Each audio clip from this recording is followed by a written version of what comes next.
Hello everyone. Today I will be explaining you all about book design. First of all, let us know what is book design. Book design is the most important step of self-publishing. It will make the users more interested in our book. Book design includes the graphic design of front and back cover. Also, it includes the layout and typographical design of every page within our book.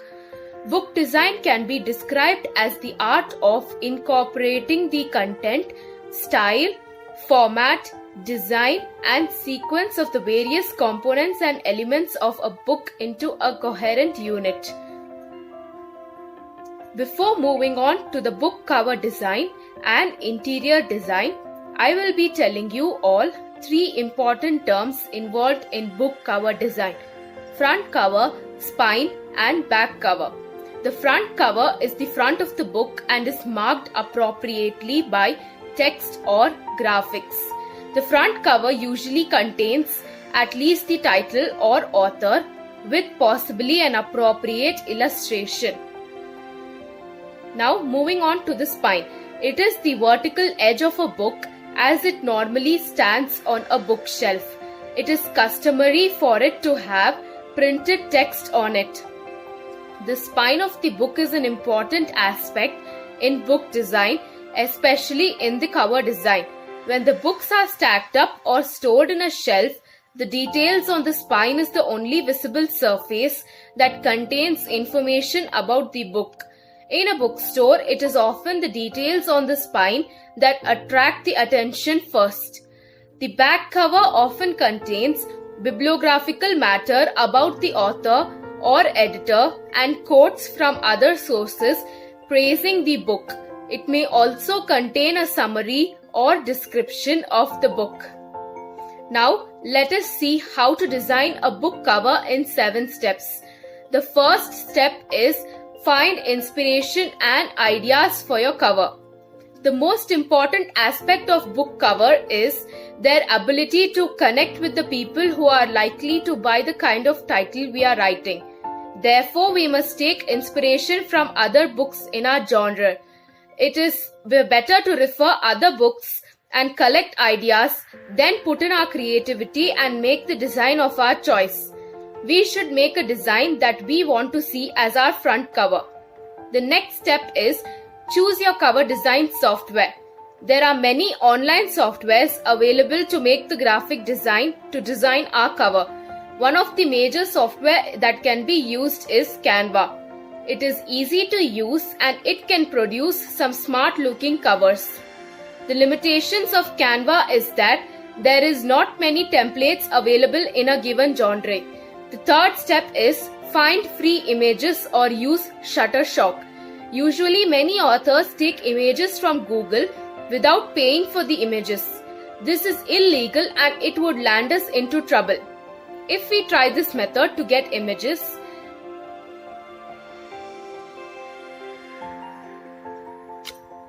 it's better to use large libraries that have free images for download and for use in cover designs and other designs. Some of the websites that give free images are Shutterstock, Pixabay, and Unsplash. We can use any of these websites to download free images. The fourth step is decide on your cover's dimensions. If you're only creating an ebook, it is very easy because there is an ideal size of 2560 into 1600 pixels. However, for printed books, it gets much more complex. You should take into account standard book sizes within our genre, then the factor in the page count and page density so that you know exactly how thick the spine needs to be. And then there's the matter of typesetting the back cover. The fifth step is getting your typography right. Typography is nothing but use of lettering on the cover. It is something that most of the non-professional cover designers struggle with. There are some important pointers in typography. They are: see how text is handled on popular covers in your genre. Find some variety. Avoid using the same typeface for the title, author name and tagline, but avoid using crazy fonts. Do not use more than 2 or 3 fonts. Avoid fonts with a lot of baggage. The next pointer is keep your name relatively small. Unless you are really famous, the author name should not be larger than the title. Give the reader some credit. Don't feel the need to include written by or a novel by. Readers can figure that out for themselves. Keep it simple. One of the most common design mistakes is to make the cover far too busy. Keep it as simple as possible. The sixth step is make sure you export the correct files. The best design in the world won't matter if you can't actually deliver your cover in the correct format. For an ebook, you'll simply need to export your front cover as a good old-fashioned JPEG.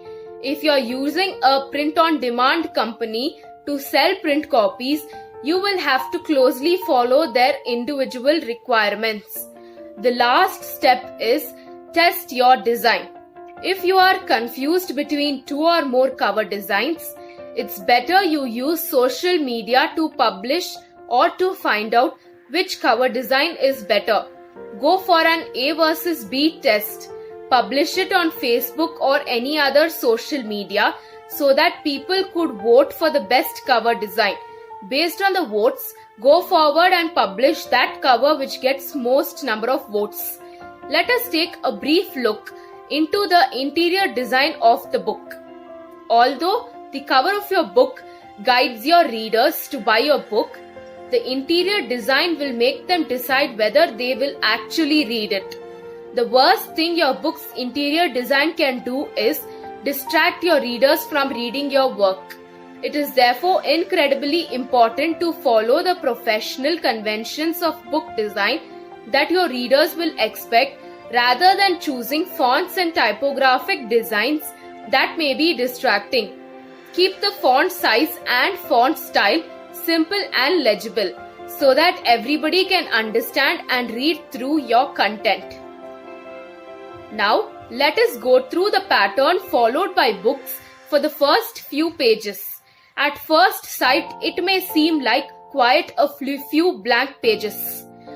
Page 1 is usually blank and it is called a flyleaf. Originally, this piece of paper was used to protect your book. Nowadays, books are always provided with a book cover. The flyleaf still remains a part of the book. Page 2 is just behind page 1 and it remains blank too. If you would like an illustration for your title, you are most welcome to do it on this page.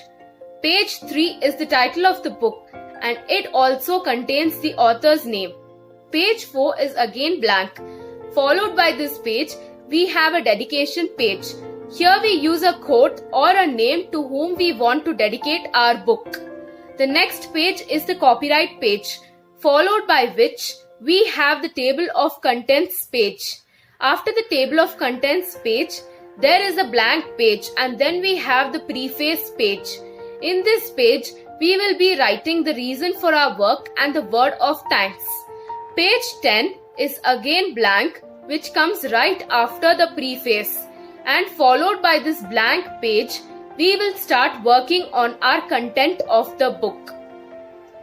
Some of the other items included in designing a book are some books such as Bibles or dictionaries may have a thumb index to help find material quickly.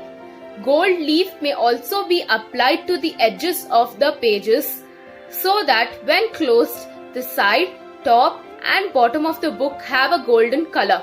On some books, a design may be printed on the edges or marbling or a simple color is applied. Some artists' books go even further. Pop-up elements and fold-out pages may be used to add dimensions to the page in different ways. Children's books commonly incorporate wide range of design features built into the fabric of the book. Some books for preschoolers include textured fabric, plastic, or other materials. As a conclusion, I would like to say in any book design, the cover design plays a key role. And if we can make striking cover designs, then we can attract lot of readers to buy our books and read them. The cover design should be in accordance to the book content, and the cover design should give some details about our book. A great book cover design at its most basic level is something that will help readers take you and your book seriously. It is clearly very important for a book's cover to be striking. It is even more important that the title of your book is legible and the cover's design conveys to the reader the genre and tone of the book. The next slide gives you the details about the sites I have referred to make this video. Please do refer these sites for more information on the topics I have discussed. Thank you guys.